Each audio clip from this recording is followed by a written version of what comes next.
This is the Family Playbook, the show about your role in the family at every age. Your hosts are Robbie and Terry, both 15 every week. They figure out what is fair and what is expected as you grow up. Welcome back to the Family Playbook, the show about your role in the family at every age. I'm Terry. And I'm Robbie, and today we're asking the big question: should you get paid for doing chores, or is taking out the trash just part of being alive? High stakes, especially if you're saving up for something important, like a life. According to a survey by Rooster Money, about 83% of kids who receive allowance have to earn it through chores. So most families are already tying money to work. That's basically a tiny economy running inside your house. Which makes sense, right? You do a job, you get paid. That's how the whole world works. But some parents say chores are just responsibilities, not gigs, like you live here, you pitch in, no invoice required. My dad calls it contributing to the household. I call it unpaid labor, but I keep that thought private. Smart survival instinct. The argument for paid chores is that it teaches kids how money actually works. You earn it, you manage it, you spend it badly on snacks. Or you save it. The same Rooster Money data found kids save about 44% of their allowance on average. 44%. That's better than a lot of adults.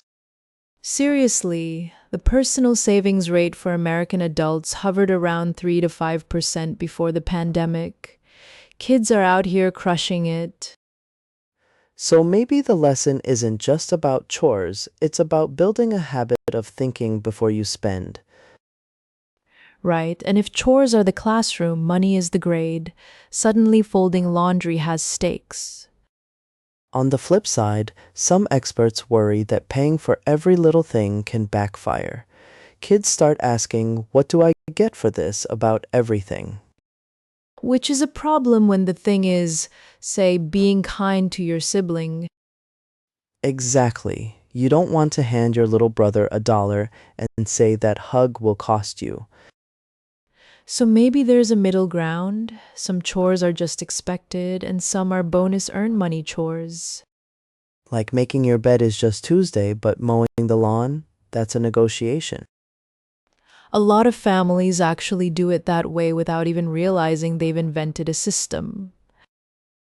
Accidental economists, every parent.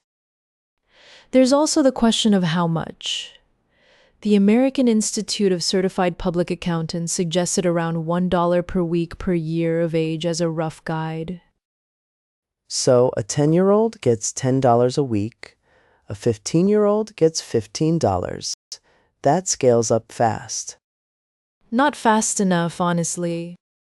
But the point isn't the exact number. It's that the amount should feel meaningful enough to actually practice making decisions with. Because if your allowance is a quarter, you're not learning budgeting, you're just learning disappointment. And disappointment is a free lesson you can get anywhere. The other big debate is whether allowance should ever be taken away as punishment, like docking pay for bad behavior.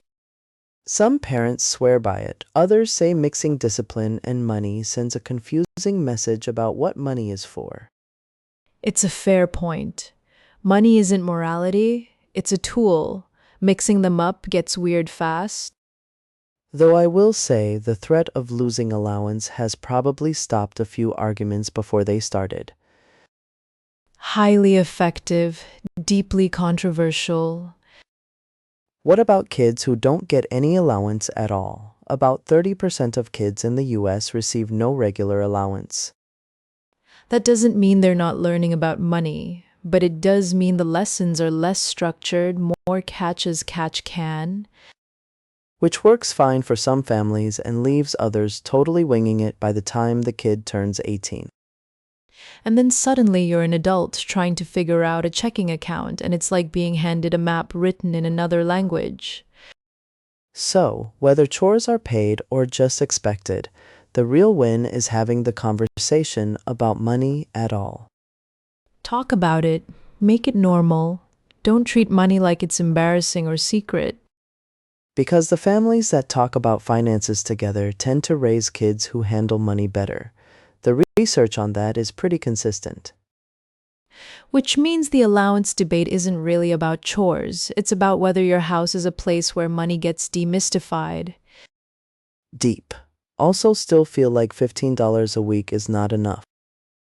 Truly the hill I will die on. Same. Thanks for listening, everyone. Whether your chores are paid, unpaid, or negotiated under protest. See you next week on the Family Playbook.